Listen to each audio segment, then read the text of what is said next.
L'Akatsuki est composé de shinobi d'élite qui ont tous d'énormes niveaux de puissance. Tous les membres ont eu leur moment de gloire. Que ce soit leurs histoires, leurs combats ou encore leur philosophie, tout est incroyable avec les membres de l'Akatsuki. Bonjour à tous, je suis Ryo Sensei. Aujourd'hui vidéo spéciale Akatsuki qui est la meilleure organisation toute œuvre confondue. N'oubliez pas de vous abonner si vous n'êtes pas pour me soutenir et pour Naruto qui est une œuvre magistrale. Je vous avais promis que les vidéos allaient s'enchaîner et je tiens ma promesse. C'est parti. 暁は集った。しけたさ。嬉しいですね。終わりだ。甘いね。ついに宿命になる。もう一度。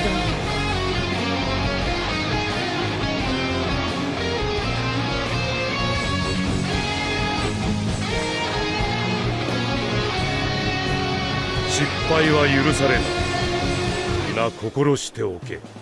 Sasori des Sables Rouges, le premier qui s'est éteint. Il nous a quittés durant un combat qui l'opposa à Sakura et sa grand-mère Shio. Sasori est l'un des membres les plus puissants et paradoxalement l'un des plus sous-estimés. Deux principales raisons expliquent cela. Il a perdu la vie assez tôt et il ne s'est pas mis à fond. Quand je dis qu'il a perdu la vie assez tôt, c'est par rapport à sa première apparition, parce qu'il a perdu la vie peu de temps après. De plus, comme il y a une évolution logique des niveaux de puissance en fonction du temps qui passe, quand il a perdu la vie, le niveau global n'était pas colossal. Alors qu'il pouvait esquiver l'attaque finale de grand-mère Shio, Sasori décida de ne pas l'esquiver. Il aurait pu retourner le coup contre Shio, mais il préféra se laisser transpercer avec les marionnettes de ses parents. On aurait pu s'arrêter là, mais on a atteint un incroyable niveau de profondeur durant le 4e conflit. Alors que Sasori avait été enfermé dans la chambre noire, Kankuro lui parla. Sasori se sentait fier parce qu'il avait atteint son but, être immortel dans un corps de marionnettes. Mais bien évidemment, c'était sans compter l'écriture parfaite de Masashi Kishimoto. Alors que Sasori aurait pu partir comme ça, Kankuro lui a fait ouvrir les yeux. Ce sont les créations de Sasori qui le rendent immortel. Les paroles de Kankuro ont profondément touché Sasori. Kankuro lui a démontré que s'il gardait cela en tête, il ne serait plus que l'ombre de lui-même. Sasori des Sables Rouges, le génie, l'inégalé, l'inégalable, n'était plus qu'un simple pantin. Le manipulateur n'était plus qu'à manipuler. Craquement sur craquement à chaque mot de Kankuro, puis Sasori se libéra après quelques mots. Tu as raison. L'âme des personnes survit grâce aux créations. Je veux que tu hérites des marionnettes de mon père et de ma mère. Et lorsque tu mourras, fais en sorte de les transmettre à la future génération. Incroyable. C'est une fin digne, logique et philosophique.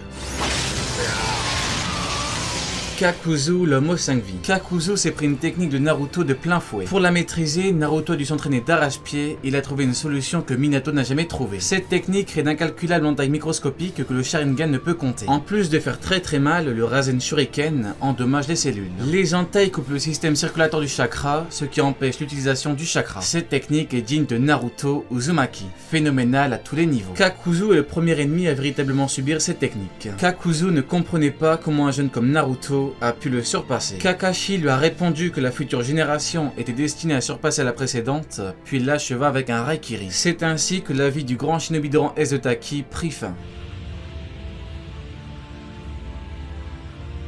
Deidara, le shinobi qui maîtrise parfaitement le Bakuton. Deidara a eu une mort digne de sa philosophie. Pour Deidara, à l'arrêt d'explosion, il est mort face à Sasuke avec une technique et l'aboutissement de sa vie d'artiste. Deidara créa une explosion si grande qu'elle marqua profondément les mémoires. Deidara s'est explosé avec l'art ultime qui a tout détruit à 10 km à la ronde. L'art de Sasori nous a touchés, l'art de Deidara nous a choqués.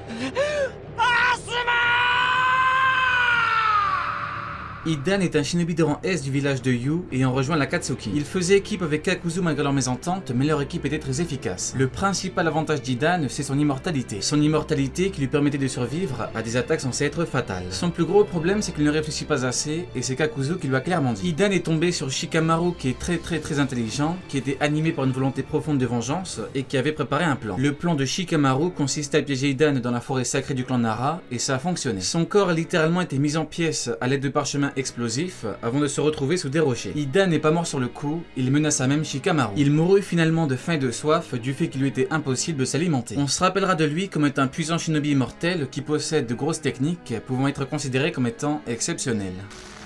千葉天聖 Après un combat légendaire contre Pain, Naruto chercha le 7ème homme. Après l'avoir trouvé, Naruto lui fait face et il s'agit de Nagato, l'ancien élève de Jiraiya. Après un dur combat avec des poings et des jutsu, Naruto mène alors un dur combat avec des mots. Naruto utilise des mots très forts qui frappent Nagato en plein cœur. Après que Naruto lui ait parlé, Nagato prit une décision lourde de conséquences. Nagato se sacrifia pour sauver les habitants de Konoha ayant subi l'attaque. Ce moment est très fort parce qu'on a la rédemption d'un homme qui a fini par ouvrir les yeux. Naruto est aussi fort avec ses poings qu'avec ses mots. Incroyable. Pendant le 4ème grand conflit Shinobi, Nagato fut ramené à la vie par Kabuto. Nagato affronta Naruto et Killer Bee tout en réussissant à absorber du chakra de Killer Bee. On retrouve alors un Nagato en pleine forme avec toutes ses facultés. Il nous montre un gigantesque niveau de puissance parce qu'il parvient à combattre deux Jinchuriki, Naruto et Killer Bee. Itachi combattit alors à leur côté et il finira par utiliser l'épée de Totsuka. Le moment est très fort et il se terminera par un Nagato qui encourage Naruto tout en le remerciant profondément. Nagato part, mais Nagato part le sourire aux lèvres.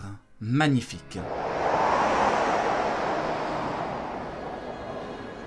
Obito viendra voir Conan pour lui réclamer le fameux Rinnegan de Nagato. Le Rinnegan étant l'œil de l'ermite Rikudo, Obito le voulait absolument. Conan savait pertinemment qu'il viendrait le récupérer et il décida d'aller jusqu'au combat. Il tenta de se sacrifier avec une explosion, mais il parviendra à se défaire de l'attaque en y laissant un bras. Obito dira clairement qu'il avait beaucoup trop sous-estimé Conan. Alors qu'il pensait que c'était terminé, Conan utilisait une technique ultime. 6000 milliards de parchemins explosifs qui explosent pendant 10 minutes. Obito aurait dû y passer, mais il utilise l'Izanagi pour se sauver et attaquer Conan par surprise. Rendons-nous compte qu'Obito a perdu un bras, qu'il a perdu un œil, qu'il a utilisé l'Izanagi et qu'il a failli mourir 2 fois. La prestation de Conan est bien plus qu'excellente, c'est parfait, c'est du très haut niveau. Après avoir été transpercé par Obito, elle lui dira où est le Rinnegan à cause d'une illusion, puis finira par perdre la vie. L'élève de Jiraiya s'éteint donc après avoir mené un incroyable combat contre un homme pourtant si puissant. Amaterasu. Itachi était épuisé par une maladie qui le rongeait depuis longtemps et pourtant il a assumé un très gros combat contre Sasuke, son petit frère. Alors que Sasuke utilisa Kirin, une très grosse technique, Itachi utilisa le Susanoo avec le bouclier de Yata. Sasuke est choqué mais ce n'est pas terminé. Itachi, son grand frère, le sauve d'Orochimaru. Sasuke ne comprend pas. Le monde entier ne comprend pas. Itachi se rapproche de plus en plus, puis il s'effondre soudainement. Avant de s'effondrer et de mourir, Itachi tapera légèrement sur le front de Sasuke et lui dira « Désolé Sasuke, c'était la dernière fois ». Les réelles intentions d'Itachi étaient dissimulées. Il voulait faire de son petit frère le héros de Konoha tout en lui permettant de devenir bien plus puissant. L'écriture est parfaite de A à Z, c'est littéralement un sans faute. Masashi Kishimoto a atteint le sommet de son art durant le 4ème grand conflit Shinobi. Alors que Sasuke ne vivait que pour ôter la vie de son frère, il se retrouve à combattre avec lui pour connaître sa vérité. Après une victoire sur Kabuto, Itachi dira à son petit frère qu'il l'aimera pour toujours.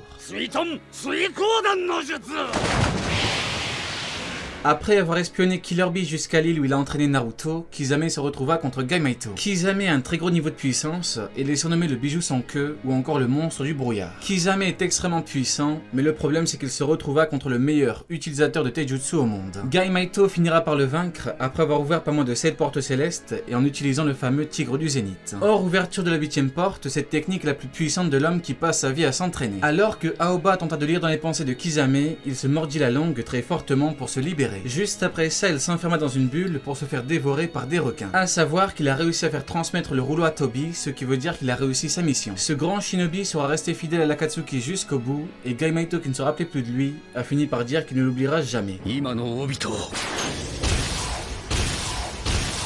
Obito est mort 2 fois, une première fois intérieurement après la mort de Rin, et une seconde fois durant le 4ème grand conflit Shinobi. Obito éveilla son Mangekyo Sharingan à la mort de celle qu'il aimait. Son Mangekyo lui offrait sa fameuse intangibilité légendaire et notre dimension qui lui appartenait. Après la mort de Rin, il s'entraîna encore et encore pour devenir bien plus puissant, tout en vivant pour atteindre son objectif. Un monde de rêve permanent. Tout d'abord introduit comme étant Toby, il nous montrera son vrai visage plus tard et il choquera le monde entier. Après plusieurs événements et après avoir ouvert les yeux comme Nagato, il transmettra temporairement son Sharingan à Kakashi avant de rejoindre Rin dans l'au-delà.